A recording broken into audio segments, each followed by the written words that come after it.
análisis financiero.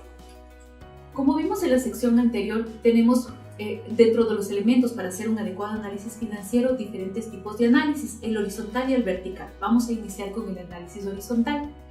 ¿Qué es el análisis horizontal? Pues no es más que comparar dos o más estados financieros para analizar los cambios que han habido en un periodo versus el otro.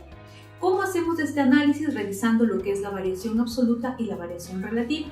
¿Qué es la variación absoluta? Es decir, los valores en miles de dólares o millones de dólares de un periodo versus el otro. Por ejemplo, tenemos un periodo actual de $50,000 versus un periodo anterior de $20,000. ¿Qué hacemos? Sacamos la diferencia del uno versus el otro. Así es como obtenemos en valores absolutos cuánto ha aumentado o disminuido las cuentas de mi estado financiero en general. Por otro lado, tenemos la variación relativa, que no es más que el mismo ejercicio que transformado a porcentajes. Esto me va a permitir establecer una relación porcentual y ver la magnitud de esa variación. ¿Cuáles son los pasos que se necesitan para realizar este tipo de análisis horizontal? Primero, obviamente revisar el estado de situación financiera que esté cuadrado. En el caso del balance general, los activos, pasivos y el patrimonio.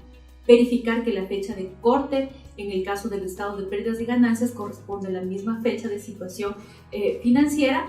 Calcular las variaciones de acuerdo al tipo de análisis, evaluar los resultados del análisis, identificar aquellas variaciones que cambian de manera significativa, porque eso me va a permitir identificar posibles problemas u oportunidades de mejora a partir de la cual yo voy a tomar decisiones como parte de la administración.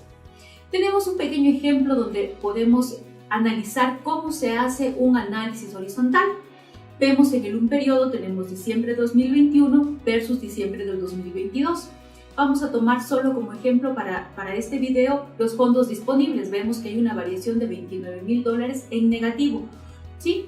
¿Cuánto representa eso versus el periodo anterior? Es una disminución del 49% de los rubros que normalmente manejamos. ¿Sí?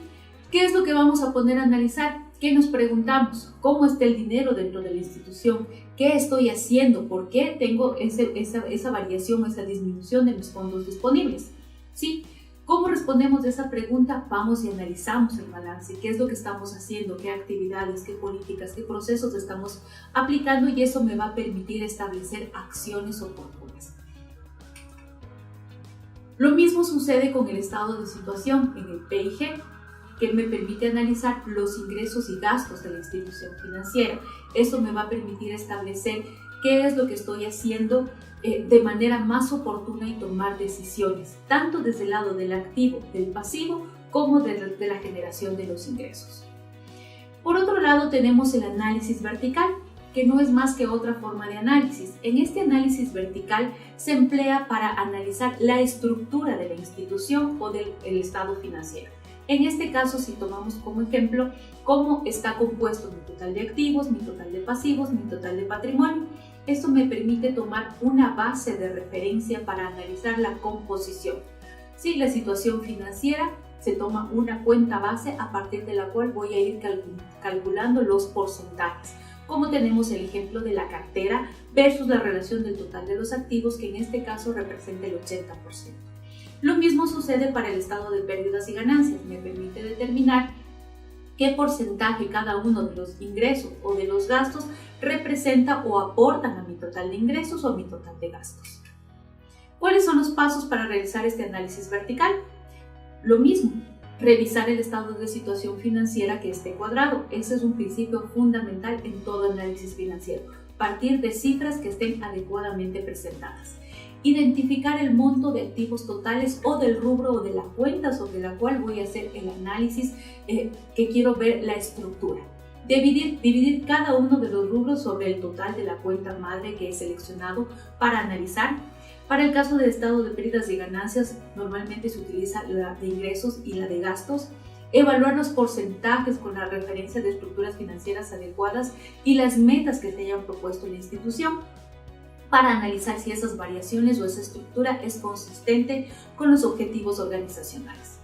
evaluar los resultados de los análisis, comparar la estructura de periodos anteriores para analizar si esa estructura es la que más me conviene, es a la que me estoy acercando a la óptima o es lo que estoy buscando como institución, identificar aquellas variaciones que son más relevantes y sobre eso tomar decisiones.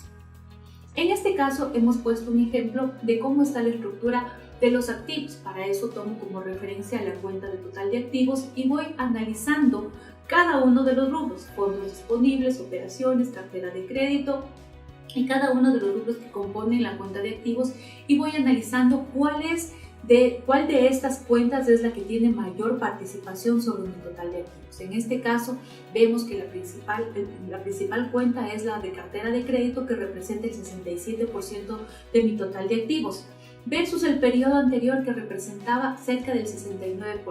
Eso me tiene que llevar a pensar qué está pasando, por qué el rubro, que es el más importante de mis activos, el principal generador de ingresos, está disminuyendo. ¿A qué obedece esto y qué acciones o decisiones debo adoptar?